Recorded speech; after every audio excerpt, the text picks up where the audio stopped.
Radhe Radhe friends, welcome back to my channel Bhakti with Meetu. अकाल मृत्यु वो मरे जो काम करे चांडाल का, काल उसका क्या बिगाड़े जो भक्त हो महाकाल का। मान्यता है कि प्रदोष व्रत करने से भगवान शिव और माता पार्वती की कृपा मिलती है। इस व्रत को करने से साधक की सभी मनोकामनाएं पूरी होती हैं और संतान प्राप्ति का आशीर्वाद भी मिलता है। प्रदोष व्रत करने से और प्रदोष काल में पूजा करने से भगवान शिव ऐसा आशीर्वाद देते हैं जिसकी कभी किसी ने कल्पना भी ना की हो। जैसे धर्मगुप्त को भगवान शिव के आशीर्वाद से उसका नष्ट भ्रष्ट राज्य पुनः प्राप्त हुआ। आइए अब सुनते हैं प्रदोष अर्थात त्रयोदशी व्रत कथा। इस तिथि के स्वामी स्वयं महादेव हैं। पूर्व काल में एक पुत्रवती ब्राह्मणी थी। उसके 2 पुत्र थे। वह ब्राह्मणी बहुत निर्धन थी। देवयोग से उसे एक दिन महर्षि सांडिल्य के दर्शन हुए। महर्षि के मुख से प्रदोष व्रत में शिव पूजन की महिमा सुनकर उस ब्राह्मणी ने ऋषि से पूजन की विधि पूछी। उसके श्रद्धा और आग्रह से ऋषि ने उस ब्राह्मणी को शिव पूजन का उपयुक्त विधान बतलाया और उस ब्राह्मणी से कहा, तुम अपने दोनों पुत्रों से शिव की पूजा कराओ। इस व्रत के प्रभाव से तुम्हें 1 वर्ष के पश्चात पूर्ण सिद्धि प्राप्त होगी। उस ब्राह्मणी ने महर्षि सांडिल्य के वचन के अनुसार उन बालकों के सहित नतमस्तक होकर मुनि के चरणों में प्रणाम किया और बोली, हे ब्राह्मण, आज मैं आपके दर्शन से धन्य हो गई हूँ। मेरे ये दोनों कुमार आपकी शरण में हैं। यह सूचिव्रत मेरा पुत्र है और यह राजसूत मेरा धर्म पुत्र है। एक दिन ब्राह्मणी घर लौट रही थी, तब उसे घायल अवस्था में एक लड़का मिला। वह लड़का विदर्भ का राजकुमार था।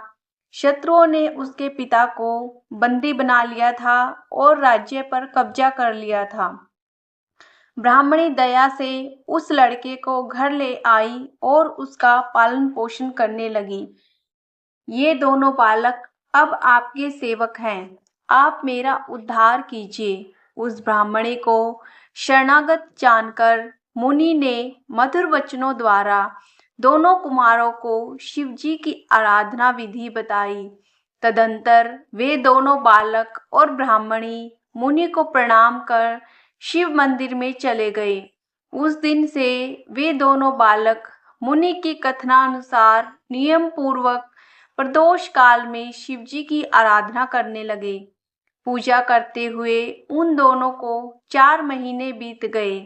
एक दिन राजसूत की अनुपस्थिति में सूचिव्रत स्नान करने नदी किनारे चला गया और जल क्रीड़ा करने लगा। संयोग से उसी समय उसे नदी की तलहटी में चमकता हुआ धन का बहुत बड़ा कलश दिखाई पड़ा। उस धन पूरित कलश को देखकर सूचिव्रत बहुत ही प्रसन्न हुआ। उस कलश को वह सिर पर रखकर ले आया। कलश को भूमि पर रखकर वह अपनी माता से बोला, हे माता, शिवजी की महिमा तो देखो। भगवान ने इस घड़े के रूप में अपार संपत्ति दे दी है।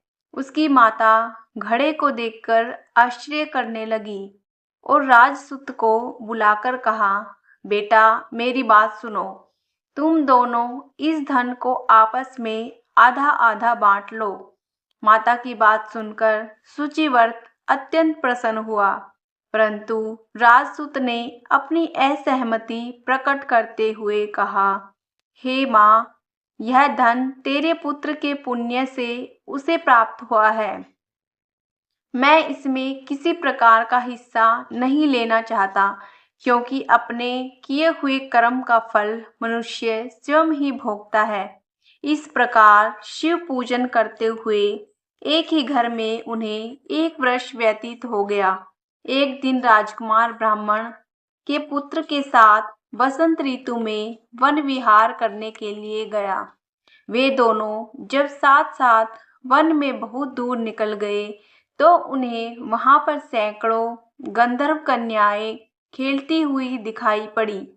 ब्राह्मण कुमार उन गंधर्व कन्याओं को क्रीड़ारत देखकर राजकुमार से बोला, यहाँ पर कन्याएं विहार कर रही हैं, इसलिए हम लोगों को अब और आगे नहीं जाना चाहिए, क्योंकि ये गंधर्व कन्याएं शीघ्र ही मनुष्यों के मन को मोहित कर लेती हैं। इसलिए मैं तो इन कन्याओं से दूर ही रहूंगा।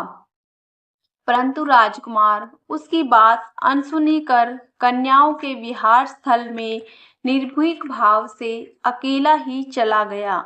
उन सभी गंधर्व कन्याओं में प्रधान सुंदरी उस आए हुए राजकुमार को देखकर मन में विचार करने लगी कि कामदेव के समान सुंदर रूप वाला यह राजकुमार कौन है। उस राजकुमार के साथ बातचीत करने के उद्देश्य से उस सुंदरी ने अपनी सखियों से कहा, सखियों, तुम लोग निकट के वन में जाकर उस वन में अशोक, चंपक, मौलश्री आदि के ताजे फूल तोड़ लाओ। तब तक मैं तुम्हारी प्रतीक्षा में यहीं रुकी रहूंगी। उस गंधर्व कुमारी की बात सुनते ही सब सखियां वहां से चली गईं। सखियों के जाने के बाद वह गंधर्व कन्या उस राजकुमार को स्थिर दृष्टि से देखने लगी। उन दोनों में परस्पर प्रेम का संचार होने लगा। गंधर्व कन्या ने राजकुमार को बैठने के लिए आसन दिया। प्रेमालाप के कारण राजकुमार के साथ वह सुंदरी व्याकुल हो उठी और राजकुमार से प्रश्न करने लगी, हे कमल के समान नेत्रों वाले, आप किस देश के रहने वाले हैं? आपका यहाँ क्यों आना हुआ? गंधर्व कन्या की बात सुनकर राजकुमार ने उत्तर दिया, मैं विदर्भ राज का पुत्र हूँ। मेरे माता पिता स्वर्गवासी हो चुके हैं। शत्रुओं ने मुझसे मेरा राज्य हरण कर लिया है। राजकुमार ने अपना परिचय देकर उस गंधर्व कन्या से पूछा, आप कौन हैं, किसकी पुत्री हैं और इस वन में किस उद्देश्य से आई हैं? आप मुझसे क्या कहना चाहती हैं? राजकुमार की बात सुनकर गंधर्व कन्या ने कहा, मैं विभ्रविदिक नाम की गंधर्व की पुत्री अंशुमति हूँ। मैं आपको देखकर आपसे बातचीत करने के लिए यहाँ पर सखियों का साथ छोड़कर रह गई हूँ। मैं गान विद्या में निपुण हूँ। मेरे गाने पर सभी देवांगनाएं रीझ जाती हैं। मैं चाहती हूँ कि आपका और मेरा प्रेम सर्वदा बना रहे। इतनी बात कहकर उस गंधर्व कन्या ने अपने गले का बहुमूल्य मुक्ताहार राजकुमार के गले में डाल दिया। वह हार उन दोनों के प्रेम का प्रतीक बन गया।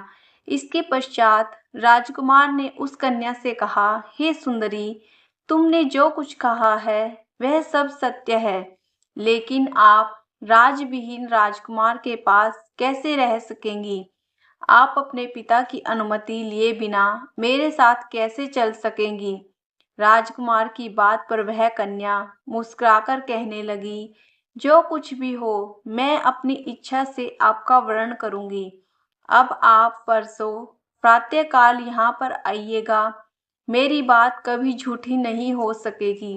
गंधर्व कन्या ऐसा कहकर पुनः सखियों के साथ चली गई।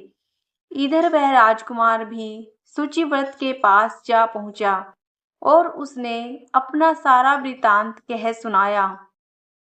इसके बाद वे दोनों घर को लौट गए। घर पहुंचकर उन लोगों ने ब्राह्मणी से सब हाल कहा, जिसे सुनकर वह हर्षित हुई। गंधर्व कन्या द्वारा निश्चित दिन को वह राजकुमार शुचिव्रत के साथ उसी वन में पहुंचा। वहां पहुंचकर उन लोगों ने देखा, गंधर्वराज ने उन दोनों कुमारों का अभिनंदन करके उन्हें सुंदर आसन पर बिठाया और राजकुमार से कहा, मैं परसों कैलाशपुरी को गया था।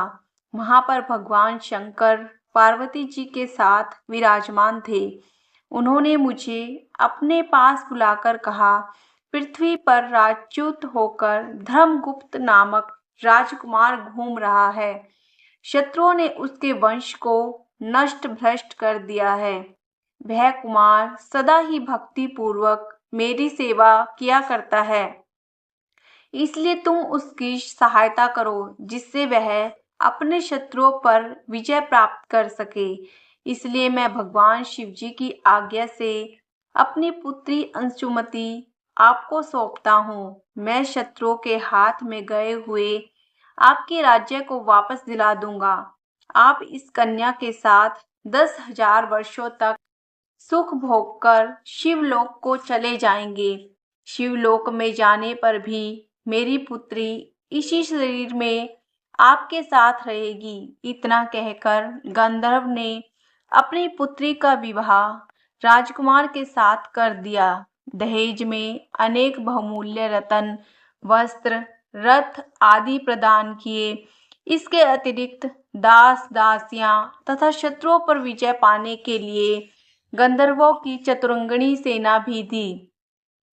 राजकुमार ने गंधर्वों की सहायता से शत्रुओं को नष्ट कर दिया और वह अपने नगर में प्रविष्ट हुआ। मंत्रियों ने राजकुमार को सिंहासन पर बिठाकर राज्याभिषेक किया। अब वह राजकुमार राज सुख भोगने लगा। जिस दरिद्र ब्राह्मणी ने इसका पालन पोषण किया था, उसे ही राजमाता के पद पर आसीन किया गया और वह सुचिव्रत ही उसका छोटा भाई बना, जिसे उसने प्रधानमंत्री के पद पर नियुक्त कर दिया। इस प्रकार प्रदोष व्रत में शिव पूजन के प्रभाव से वह राजकुमार दुर्लभ पद को प्राप्त हुआ। जो मनुष्य प्रदोष काल में अथवा नित्य ही इस कथा को श्रवण करता है, वह निश्चय ही सभी कष्टों से मुक्त हो जाता है और अंत में वह परम पद का अधिकारी बनता है। बोलो शंकर भगवान की जय, माता पार्वती की जय, शिव परिवार की जय।